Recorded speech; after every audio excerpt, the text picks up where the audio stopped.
कि भाजपा वाले को आज ज़रूरी है बिहार में, एक-एक लोग ज़रूरी है, उनको पता है कि जो हम लोगों ने मुकेश सहनी से के साथ किया वो गलत किए हैं। तो वो भी चाहते हैं कि हमारे साथ दोस्ती बना रहे। तो कुछ लोग से बात करते हैं, कुछ लोगों से बात नहीं करते हैं और कुछ से बात करना भी नहीं है। तेजस्वी से कहाँ क्लैश हो जा रहा है? वो उससे भी कहीं क्लैश नहीं है। वो चाहता है कि हम बिहार का मुख्यमंत्री बने, हाँ, और आप चाहते हैं कि आप बने? बात हम तो ये चाहते हैं हमारी पार्टी के मुख्यमंत्री बने। पार्टी के बने। हाँ, क्या आपको भाजपा वाला फ़ोन कर रहा है? देखिए ये तो फ़ोन तो आप भी करते हैं, ठीक है? तो अच्छा। तो इसमें कोई बड़ी बात नहीं है। भाजपा में भी नेता है, महागठबंधन में भी नेता है और मेरा निजी व्यक्तिगत संबंध सबसे है। तो कोई भी चीज़ पे कहीं पे बात होता तो बात होता है। उपचुनाव का हम तीनों सीट पे तैयारी कर रहे हैं। उसके अलावा भी 3-4 सीट ऐसा है जहाँ पे फिर चुनाव होना है क्योंकि वो भी फाइनल स्टेज पे है। तो जहाँ-जहाँ उपचुनाव होना वहाँ सब जगह हमारी टीम लग चुकी है और मजबूती से हम लोग तैयार कर रहे हैं।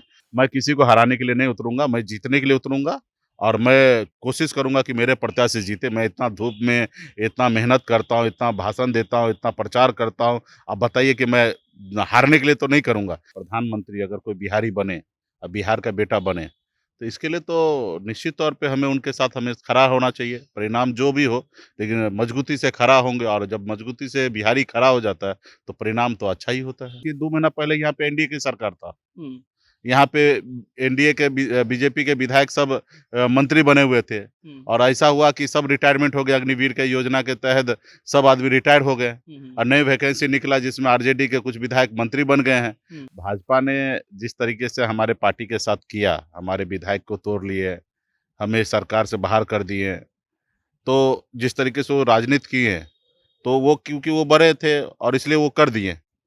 तो भगवान भी ऊपर वाला ने देखा कि हमारे साथ जो गलत किया उसको भगवान ने बहुत बड़ा सज़ा दिए और जब उनको सज़ा मिला तो ज़ाहिर-सी बात है हमें खुशी मिला क्योंकि लोग तो न्याय नहीं कर पाए। हुँ, बिहार में या भारत के लोग न्याय नहीं कर पा रहे लेकिन भगवान हमारे साथ हैं और भगवान ने न्याय किया और वो जो अन्याय करने वाले लोगों को सज़ा दी है। मेरे अपनी ज़िंदगी में मैंने काम किया मुंबई जैसे शहर में गया, ₹900 महीने पे नौकरी किया। लेकिन आप ₹900 से मैंने ज़मीन से लेकर आसमान तक का मैंने सफ़र तय किया। वहाँ पे बेहतर से बेहतर व्यवसाय करने लगा। हज़ारों लोग हमारे पास काम करने लगा। तो एक अच्छा सोच के वजह से मैंने ये सब कर पाया। आप चाहते हैं कि मुख्यमंत्री नीतीश कुमार जी सत्ता से बाहर हो जाएँ? उनके काम-काज ख गलत है, आप उनको विरोध कीजिए, आप अच्छा काम कीजिए, लेकिन ऐसा कुछ मत काम कीजिए जिसके कारण हमारा बिहार का नाम बदनाम हो। आज हमारा आप जंगल राज अगर हम घर के लोग ही, हम बिहारी अगर बिहार को जंगल राज कहने लगे, बिहार में चीज़ें को खराब करने लगे और वो भी अपने पॉलिटिकल फ़ायदा के लिए। कल तक आप सरकार में थे, तो आप तो कभी ये नहीं कह रहे थे कि हम हमारे सरकार सही नहीं चल रहे और आज भी मुख्यमंत्री नीतीश कुमार जी हैं। सिर्फ़ बदलाव यही है कि बीजेपी के कुछ विधायक मंत्री थे, आज नहीं हैं और आरजेडी के विधायक आज मंत्री बने हुए हैं। बढ़िया कुर्सी, अच्छा-सा बैकग्राउंड और बगल में बैठे उजला कुर्ता पजामा में मुकेश सहनी। मुकेश सहनी कभी ये दावा करते हैं कि बिहार का कोनो आदमी प्रधानमंत्री बनेगा तो हम उसको समर्थन देंगे। उसके बाद ये दावा करते हैं कि कहीं उपचुनाव होगा तो हम इस बात का एहसास कराएँगे कि हमारे पास काडर वोट है। और उसके बाद इस बात की चर्चा होती है कि मुकेश सहनी को जो लोग ये समझ रहे हैं कि भाई साहब खत्म हो गए, अभी वो जिंदा हैं।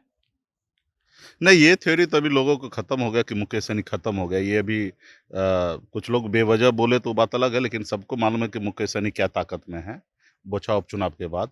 और रहा कि देश के में अगर प्रधानमंत्री अगर कोई बिहारी बने बिहार का बेटा बने, तो इसके लिए तो निश्चित तौर पे हमें खड़ा होना चाहिए। परिणाम जो भी हो, लेकिन मजबूती से खड़ा होंगे और जब मजबूती से बिहारी खड़ा हो जाता है, तो परिणाम तो अच्छा ही होता है। दो आदमी का बात नहीं समझ में आ रहा, एक आपका, एक चिराग पासवान का। हुँ। इफ्तार पार्टी से आप लोग साथ ही में देखे थे, हाथ जुड़ा के गाड़ी में बैठ गए थे। जी। वो कहते हैं मैं बताऊँगा कि मैं कहाँ जाऊँगा, आप भी कहते हैं मैं बताऊँगा। अब हम क्या करें हम लोग? बता दीजिए कहाँ जाएँगे आप? तो इंतज़ार कीजिए ना, देखिए चुनाव तो 24 में होना है ना और 23 में हम लोग पत्ता खोलेंगे। हम लोग मतलब मैं, अब हाँ। चिराग जी का नहीं मैं कह सकता हूँ, मेरा है कि 23 में हमने दिसंबर में सोचेंगे क्योंकि देश की राजनीति में समय-समय पर पद बदलाव होते रहता है। हुँ। तो हमें तो 24 का चुनाव लड़ना है। हमारी पार्टी के लिए मुख्य चुनाव जो है 24 का है। उपचुनाव वगैरह सब है, ये सब अपने-अपने जगह पे है और लड़ना है, जीतना है, हराना है, ये सब चलते रहेगा। लेकिन मुख्य जो लड़ाई है 24 का, वो हम लोग दिसंबर 23 में जाके क्लियर करेंगे। और फिर चुनाव का इंतज़ार कीजिए, हम लोग देंगे समय क्योंकि आप देखिए 2 महीना पहले यहाँ पे एनडीए की सरकार था। हुँ। यहाँ पे एनडीए के बीजेपी के विधायक सब मंत्री बने हुए थे और ऐसा हुआ कि सब रिटायरमेंट हो गया। अग्निवीर के योजना के तहत सब आदमी रिटायर हो गए और नई वैकेंसी निकला जिसमें आरजेडी के कुछ विधायक मंत्री बन गए हैं। तो अब देखिएगा 1 डेढ़ महीने में इतना बड़ा बदलाव हो गया। तो आने वाले समय अभी भी चुनाव का 1.5 साल है लगभग, और जिसमें 1 साल में आपको बहुत कुछ बदलाव देखने के लिए मिल सकता है।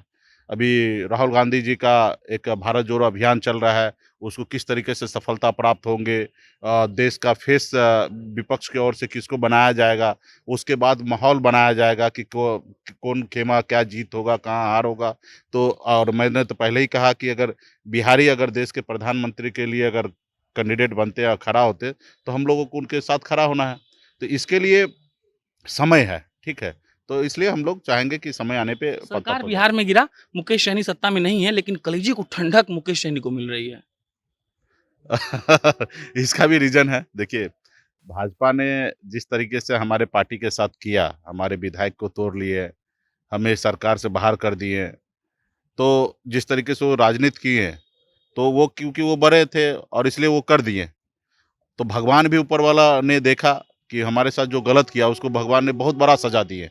और जब उनको सज़ा मिला तो ज़ाहिर-सी बात है हमें खुशी मिला, क्योंकि लोग तो न्याय नहीं कर पाए। हुँ। बिहार में या भारत के लोग न्याय नहीं कर पा रहे, लेकिन भगवान हमारे साथ हैं और भगवान ने न्याय किया और जो अन्याय करने वाले लोगों को सजा दिए और उसको बिहार के राजनीति से दूर कर दिए और बिहार के राजनीति में क्लियर कर दिए कि मुकेश सहनी जब तक तुम्हारे साथ चाबी अगर नहीं देगा तब तक तुम्हारा दरवाजा बिहार में बंद है। और ये लिख लीजिए, जब तक बिहार में एक्सेस वीआईपी पार्टी उनको दरवाजा खोलेंगे नहीं, तब तक वो बिहार में अपना पैर जमा नहीं पाएंगे। तो अभी एक किसी को दे दीजिए चाबी कि भाई सुनो हम तुम्हारे साथ हैं। 23 में क्यों? नहीं, देखिए, हम लोग एक पॉलिटिकल पार्टी चला रहे हैं और फिर हमारी अपनी विचारधारा है। हुँ। हम भी चाहते हैं कि सत्ता में आए, हम जो चाहते वो हो, हम चाहते हैं कि युवा को रोज़गार मिले, झूठा रोज़गार नहीं, झूठा नौकरी नहीं, सच में। हम 10 लाख पशु का हमने डेयरी फार्म खोलने का मैंने निर्णय लिया था। कल महागठबंधन की सरकार बना, कल योजना को चालू कर दें। जितना भी हमने योजना हमने बनाया था सरकार में रहकर, जो भी काम हम कर रहे थे विभाग में रहकर, अगर हम मुकेश सहनी को दिल को जीतना तो वो सारा योजना पे काम चालू कर दे। और जब वो करने लगेंगे तो ज़ाहिर-सी बात है हमारा मन में लगेगा कि चलो हमारे विचारधारा को ये आगे पहुँचा रहे तो उनके साथ आ सकते हैं। तो अभी अगर वो काम नहीं करेंगे तो मेरा तो ये है कि हम खुद भी स्वतः पावर में आना है, सत्ता में आना है और जब आएँगे तो हमारी विचारधारा पे काम होगा। तो हम आखिर हमारा उद्देश्य है कि सत्ता में आना, हुँ। पावर में आना, और जब पावर में आएँगे तो बिहार के जनता के लिए सेवा करने का हमें मौका मिलेगा, फिर मैं अच्छा से काम करूँगा। जैसे मेरे अपनी ज़िंदगी में मैंने काम किया, मुंबई जैसे शहर में गया, ₹900 महीने पे नौकरी किया। लेकिन आप ₹900 से मैंने ज़मीन से लेकर आसमान तक का मैंने सफ़र तय किया। वहाँ पे बेहतर से बेहतर व्यवसाय करने लगा। हज़ारों लोग हमारे पास काम करने लगा। तो एक अच्छा सोच के वजह से मैंने ये सब कर पाया। जो मेरे पास सोच वहाँ पे डेवलप था, वो सोच मैं बिहार में भी उतारने का कोशिश करूँगा। हुँ। तो ये कब होगा, जब हम सिस्टम में पावर में आएँगे तब होगा। तो इसलिए अभी मैं यूँ ही कैसे किसी को दे दूँ? और कोई सँभालने का जैसा योग्य दिखे तो मैं दे सकता हूँ। अभी सँभालने जैसा कुछ हमको दिख नहीं रहा है। जब दिखेगा तो ज़रूर हम उनको सौंपने साफ-सीधा का बात कोशिश कर लेते हैं। हमको कोई बोला है कि आपको भाजपा वाला फ़ोन कर रहा है? देखिए, ये तो फ़ोन तो आप भी करते हैं, ठीक है? तो अच्छा। तो इसमें कोई बड़ी बात नहीं है। भाजपा में भी नेता है, महागठबंधन में भी नेता है और मेरा निजी व्यक्तिगत संबंध सबसे है।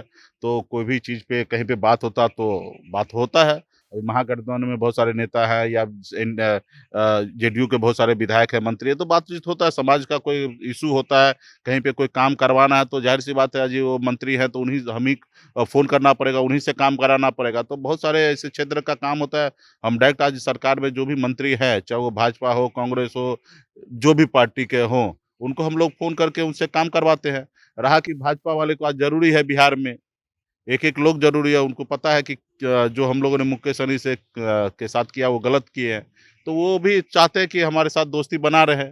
तो कुछ लोग से बात करते हैं, कुछ लोगों से बात नहीं करते हैं और कुछ से बात करना भी नहीं है। प्रेम नीतीश कुमार से इतना ज़्यादा क्यों है? प्रेम नीतीश कुमार जी से बिहार के मुख्यमंत्री है, बिहारी है, तो बिहार के मुख्यमंत्री से प्रेम ना करें तो हम किससे करें? बिहार के मुख्यमंत्री है और ज़ाहिर-सी बात है वो जहाँ अच्छा काम करेंगे उनको समर्थन देंगे, जहाँ गलत करेंगे वो हम एक विपक्ष के तौर पे एक मुख्यमंत्री जी का तीसरा आँख बन के हम उनको दिखाने का काम करेंगे कि ये सही नहीं है। तो वो मैं सरकार में था तभी भी मैं कहता था कि जो चीज़ गलती होता था जैसे विधायक फंड को रोक दिया गया वो मुझे बुरा लगा तो मैंने उस समय भी वो कहा। उस समय पप्पू यादव जी को जेल काफ़ी लंबा समय तक उनको जेल में रहना पड़ा। तो उस समय में भी हमने कहा कि ऐसे जगह पे को लॉकडाउन के समय में ये उचित नहीं है। तो मुझे सरकार में रह के भी अगर हमें कोई चीज़ गड़बड़ी नज़र आए तो उसको हमने खुल के बोला और मैं बिहार में हूँ और बिहारी के लिए बिहार के युवा के लिए काम करना तो अपनी बात तो स्पष्ट तौर पे हम हमेशा रखे। तेजस्वी से कहाँ क्लैश हो जा रहा है? उससे भी कहीं क्लैश नहीं है। वो चाहता है कि हम बिहार का मुख्यमंत्री बने। हाँ, और आप चाहते हैं कि आप बने?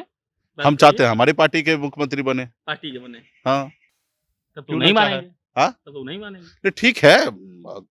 एक जगह पे आके तो बात तो सहमति बनता ही ना और उनके नहीं चाहने से क्या होगा? हुँ, या मेरे नहीं चाहने से क्या होगा? हुँ, लोग को तो अपना कर्तव्य करना है। हुँ, तेजस्वी को अपना मेहनत करना है। मैं कितना भी चाहूँ कि वो मुख्यमंत्री ना बने तो ऐसा थोड़े होगा। वो बनेंगे अगर वो अच्छा काम करेंगे, मेहनत करेंगे तो बनेंगे। या मुझे ही बनना है तो कितना भी कोई लगा देगा ताकत तो थोड़े रुक सकता है। अगर अच्छा हूँ तो मैं मंजिल को प्राप्त करूँगा। तो ठीक है सबकी पार्टी चाहेंगे, क्या जेडीयू नहीं चाहेंगे कि 2025 में हम मुख्यमंत्री बने? क्या भाजपा की तरफ से ना सोच रहा है कि हमारे भाजपा पार्टी से बीजेपी से बिहार में मुख्यमंत्री बने? सब पार्टी चाहता है और समय का इंतज़ार होता है। जो आज सोच रहे हैं तो शायद 20 साल के बाद पूरा होगा, 10 साल के बाद पूरा होगा। सपना तो आज देखें, सपना देखेंगे तब साकार कर पाएँगे। अब जब सकरा सपना ही नहीं देख रहे हैं, तो साकार क्या करेंगे? फिर तो वो लॉटरी लगने जैसा होगा, कि कहीं पे लॉटरी खेल लिए, अचानक आपको कुछ पैसा मिल गया, तो ये हो गया ऐसे यूँ ही। अगर कोई चीज़ को पाना है, तो उसके अनुकूल आपको काम करना पड़ेगा, पहले सपना देखना पड़ेगा, उस रास्ते पे चलना पड़ेगा और फिर वो मंज़िल आपको प्राप्त होगा। आज हम अगर मंज़िल देख रहे हैं कि हमारा पार्टी बिहार में मुख्यमंत्री बना है, तो सपना देख रहे हो उस रास्ते पे काम करेंगे तो आज हो, 10 साल के बाद हो, 20 साल के बाद हो, 30 साल के बाद हो, उस सपना को पूरा करेंगे। आज मैं 2014 में बिहार में पैर रखा और मैं समाज के हित में काम करने लगा, मजबूती से करने लगा, तो आज मैं बिहार में लीडर बन गया। अगर मुंबई बैठे-बैठे सोचता तो नहीं हो पाता। हुँ। यहाँ पे आके काम किया इसलिए हुआ। तो सब पार्टी अपने-अपने पार्टी के उत्थान के लिए काम कर रहे हैं, उसमें से वीआईपी पार्टी भी है और फिर कहीं-कहीं ऐसा होता है कि आप को सहमति बनाना पड़ता है, तो वो भी समय आएगा तो हम ऐसा नहीं कि हम अगर राज्य का हित हो, तो 2 कदम हम पीछे भी हट सकते हैं। आप एक बयान दिए हैं कल का कि बिहार को जंगल राज बोल के बिहार को बदनाम किया जा रहा है। हाँ, ये इस बात पे मुझे आपत्ति है। ज लड़ाई आपका है, आप चाहते हैं कि मुख्यमंत्री नीतीश कुमार जी सत्ता से बाहर हो जाएँ, उनके काम-काज गलत है, आप उनको विरोध कीजिए, आप अच्छा काम कीजिए, लेकिन ऐसा कुछ मत काम कीजिए जिसके कारण हमारा बिहार का नाम बदनाम हो। आज हमारा आप जंगल राज अगर हम घर के लोग ही, हम बिहारी ही अगर बिहार को जंगल राज कहने लगे, बिहार में चीज़ें को खराब करने लगे और वो भी अपने पॉलिटिकल फ़ायदा के लिए। कल तक आप सरकार में थे, तो आप तो कभी ये नहीं कह रहे थे कि हम हमारे सरकार सही नहीं चल रहे और आज भी मुख्यमंत्री नीतीश कुमार जी हैं। सिर्फ़ बदलाव यही है कि बीजेपी के कुछ विधायक मंत्री थे, आज नहीं हैं और आरजेडी के विधायक आज मंत्री बने हुए हैं। तो इतने फ़र्क होने के कारण और आप इस तरीके से जंगल राज कह रहे हैं, तो हमारे बिहार के बाहर जो हमारी बिहार का छवि बन रहा है, वो कहीं न कहीं गलत छवि बन रहा है और लोग गलत तरीके से इसको देख रहे हैं। क्योंकि हम जब मुंबई में थे, तो हमें लोग इस तरीके से सवाल करते थे कि क्या बिहार में इस तरीके का बात है, तो हम उनको बताते कि भाई इस तरीके से बात नहीं है। तो इस तरीके से बात आज भी नहीं जितना क्राइम मुंबई जैसे महाराष्ट्र में मुंबई जैसे शहर सब में होता है, उसके अनुकूल हमारे बिहार में कुछ क्राइम नहीं हो रहा है। वहाँ पे तो लोगों को एक फ़ोन चला गया तो उनको घर पे पैसा पहुँचाना होता था। लेकिन ये चीज़ें हमारे बिहार में देखने के लिए नहीं मिल रहा है और उसके बाद आप बेवजह से आप बिहार को बदनाम करेंगे तो ये हमारे बिहारी का अपमान है। कोई उद्योगपति, बड़े-बड़े बिज़नेसमैन बिहार में नहीं आना चाहेंगे, ना यहाँ पे फैक्ट्री लगाना चाहेंगे और यहाँ के लोगों को, युवा को बहुत बड़ा नुकसान होगा। आप लड़ाई लड़िए, लेकिन जंगल राज बोल के बिहार को बदनाम मत कीजिए। आखिरी सवाल, उपचुनाव होने वाला है, मुकेश सहनी क्या करेंगे? उपचुनाव का हम तीनों सीट पे तैयारी कर रहे हैं। उसके अलावा भी 3-4 सीट ऐसा है जहाँ पे फिर चुनाव होना है क्योंकि वो भी फाइनल स्टेज पे है। तो जहाँ-जहाँ उपचुनाव होना वहाँ सब जगह हमारी टीम लग चुकी है और मजबूती से हम लोग तैयार कर रहे हैं और चुनाव का जब भी जैसे घोषणा हो जाएगा वैसे हम लोग निर्णय लेके वहाँ पे प्रत्याशी किसको हराएँगे, उतारेंगे। तेजस्वी को या भाजपा को? मैं मतलब किसी महागठबंधन या एनडीए? मैं किसी को हराने के लिए नहीं उतरूँगा, मैं जीतने के लिए उतरूँगा और मैं कोशिश करूँगा कि मेरे प्रत्याशी जीते। मैं इतना धूप में इतना मेहनत करता हूँ, इतना भाषण देता हूँ, इतना प्रचार करता हूँ। अब बताइए कि मैं हारने के लिए तो नहीं करूँगा, जीतने के लिए करूँगा। लेकिन ज़ाहिर-सी बात है कुछ लोगों के पास जो बेस वोट है, उसके अनुकूल हमारा बेस वोट नहीं है। हमारे 18-20% बेस वोट है और उसी में अगर हमारे पास कैंडिडेट अच्छा मिल जाए और कैंडिडेट पे लोग भरोसा करेंगे, तो ज़ाहिर-सी बात है हम चुनाव जीत भी सकते हैं। हुँ। तो हम जीतने के लिए लड़ाई लड़ेंगे। बिहार में, देश में निर्दलीय लोग भी चुनाव जीतते हैं, छोटे पार्टी भी चुनाव जीत जाते हैं। तो उसी तरीके से हम भी अपना चुनाव जीतने के लिए करेंगे और जो भी परिणाम हो अच्छा ही होगा बीजेपी के लिए।